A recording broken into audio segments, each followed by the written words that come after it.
Welcome back to Hardball for our politics fix. Tonight, the roundtable is Roger Simon of Politico, Linda Douglas of the National Journal, and Michael Eric Dyson, author of the new book, April 4th, 1968, Martin Luther King Jr.'s Death and How It Changed America. Good luck with the book, Michael. You're on the road. You're going to Philly tomorrow, right? I'm going to Philly tomorrow. Get up there. And okay, let's talk about this interesting thing.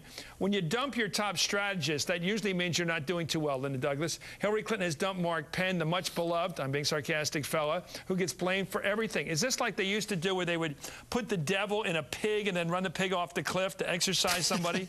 Well, is this what they're doing here? Well, first of all, he's still on the conference calls. He's still involved in the campaign. He was on the conference call this morning. So this is a sleazy bit of cover-up. He's still there. You mean he's still in the campaign? Well, he still was on the conference call this morning, and he's still going to be involved in some way, according to what everybody's finding out about this. But look, I think this has a couple of really important things. Number one, Hillary Clinton has always believed in the importance of consultants. She's the one who brought Dick Morris, remember, back into the White House in 1995. Number two, I think it really underscores the fact that she's a little tone deaf when it comes to ethical issues. I mean, the idea that you have a guy who's representing interests who want favors from the government while he's running her campaign. And she's running against those people. Right. And, you know, and she really has, she's called him brilliant in her book. She's always trusted his judgment. But clearly, she was not able to see that this was an ethical conflict. Why didn't he take off from his business for a year or two and run her campaign if it was so important? Well, apparently he just had the power to be able to do that. You know, George Bush was able to get Karl Rove to give up his clients. You got to clean your fingers before you come work for me. That's what Bush did with Karl Rove. He certainly said, I don't know, he used those words. Even Cheney had to quit Halliburton to go become vice president. Under the Clinton rule, you keep the vice presidency and the CEO job. Because that's what, yeah, I'm sorry, but that's what Mark Penn did. He stayed CEO. Yeah, well, no doubt. And I think that Linda's right. That the fact is that there's a kind of ethical quandary going on here. And it's kind of embarrassing because Mrs. Clinton was so hard, Senator Clinton was so hard on Barack Obama when one of his aides went and talked to some Canadians about, brother, you know, and then now it turns out to be the case that it's being practiced from within. So, you know. Let's go big time here. Roger, is Mark Penn the name for her pain? Is this going to mean anything positively for her campaign? Will she get nicer? Will she get more lovable? Will she get more successful with the voters of Pennsylvania and elsewhere because Mark Penn has been thrown from the train? I doubt it. I think it's a little late in the game to have a personality transplant. I think she's campaigning the way she wants to campaign. Look, she didn't dump Mark Penn because she didn't like his strategy. She's liked his strategy just fine for a long time. She dumped him because he became an embarrassment to the campaign. I don't expect we're going to see any huge changes in the form or substance of what Hillary Clinton is saying. Let me ask you about Obama. Do you think Obama has got it in him to win this Pennsylvania primary? Or is he just going to do this Fred Astaire thing he does now? No, which is not quite go for it.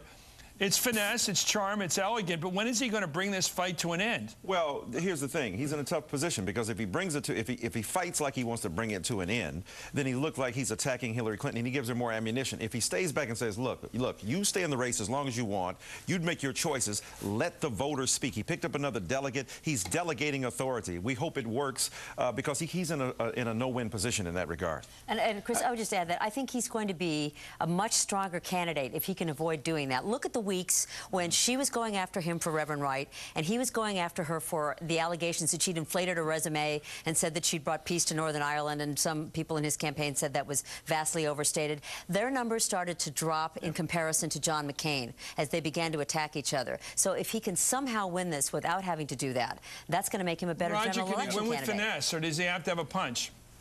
I think he has to have a punch, and I think he has to have finesse, too. I don't think you win this thing by taking the high road all the time. I think he's got to fight back when attacked. He's been fairly effective doing it, but you don't have to do it when your opponent is digging herself in such a deep hole. Look, if Hillary Clinton runs a credible campaign and loses, she's still got a future. She could run for Senate again, president again, governor of New York. If she runs a train wreck of a campaign, and you got to say the Mark Penn thing is very close to train wreck, then she may be through as a politician in this country. She's really got to make a choice here. Yeah, well, I think there's no question that she's dealing with legacy as well, because how she leaves will determine how she's seen subsequently and what authority she has. If she goes out of this gracefully, even if she's a hard fighter, and to the end, to the bitter end, she maintains it. Let's cut to the reality here. If she wants to be president to try again in 2012, Barack must lose the general election. There's only one way for her to come back and try again. That's for him to fail in the general. And if you believe that's their strategy, you must also accept the very strong, plausible fact that they want Barack to lose the general. Roger? I think if she does not hope for a place on the ticket should Barack Obama be the nominee, she might just secretly hope for him to lose the general. Yeah. Sure, a lot of Democrats would, by the way. A lot of Democrats are lining up to run again in 2012. But let me also add, there's no law that you can't run against the sitting president. It's difficult to do and hasn't been done with much success in modern times, but you can do it. Well, she can sit on her hands, too. I mean, the reality is that she doesn't have to actively go against him, but she can sit on her hands and then try to undermine him. You've said that very well. Thank you to the roundtable. We'll be more about. I like when people say things subtly the way I did. And anyway, you're watching Hardball, only on MSNBC. We're back with the roundtable for the Politics Fix. Let's give Hillary Clinton a good gold star for jumping out and saying, let's not go to the opening ceremonies of the Olympics and celebrate the wonders of the Beijing government. Well, certainly that was, number one, something that was able to change the subject for her today so that we stopped talking about Mark Penn all the time. Number two, she didn't necessarily say this all along. So I think it's, you know, certainly a position that many Democrats are embracing, but it's interesting to sort of analyze how this became her position today. How did it? I mean, you know, this well, it seems to me, Roger, it puts her on, I know nobody likes to use the term anymore, but it puts her on the good guy left in the Democratic Party. Sure. The Amnesty International folks, the people that don't like torture. It puts her out there with people that care about Tibet. But it's even more clever than that. It satisfies the most liberal wing of her party who care about Darfur and Tibet and want to do something about it. Yet it doesn't alienate the mainstream because we're still going to send our athletes. It's not like Jimmy Carter, you know, we're not going to go to Moscow. So it satisfies them. The only trouble she gets into is if, let's say, Bush actually does this and the Chinese government says, okay, we're not going to buy your treasury notes for a month just to see how you like it. Then I don't know how exactly she explains the policy. But so far, because she knows Bush is going to go anyway, it's a very clever policy.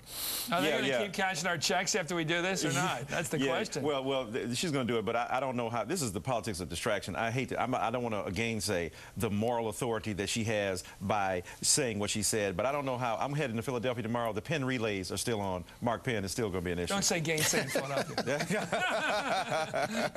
I love that word. I love it. How do we explain gainsay? That's like deny, put down, ignore, debunk. Let me ask you about this last question about the Hillary story. It's not as bad as the Bosnia story, but the story of this woman who went to a hospital. She wasn't insured. She wasn't treated. It's a horror story, but what's his name? Denzel Washington made a movie about that. Right. Well, but you can say, look, it doesn't have to be true. It doesn't have to be literal to be true. In other words, there are stories like this that could be replicated across the country. If I were her camp, I'd say, look, this particular story is wrong. I'm going to stop saying it. But the tragedy is stories like this are created. Newspapers for that stuff. It's called building composite stories. Remember Tail Gunner Joe. I mean, Tail Gunner Joe. I mean, Ronald Reagan made up an anecdote that he told over and over again, which turned out to be a scene from a movie. Oh, yeah. It was Tail Gunner Joe. Bridget Togo, right. He thought it was a movie story rather than a real story, you're right. But candidates... but he didn't say he was in the plane. The danger, that's the danger of anecdotes. But he was under sniper fire. It kills me when campaigns who have no respect whatsoever for the press make mistakes that a rookie reporter wouldn't make. I mean, she has a vast staff. She couldn't say to somebody, spend an hour and check out this story that was told to me anecdotally by a deputy sheriff. This was a totally avoidable mistake, which she put in her stump speech and used 3 or 4 times a day. Right, where was your editor? She doesn't need this headache. She has other headaches she could deal with. And it also fits into a pattern coming out of the Bosnia story. Here's another, another fish story. Anyway, thank you, Roger Simon. Thank you, Linda Douglas. Thank you, Michael. Eric Dyson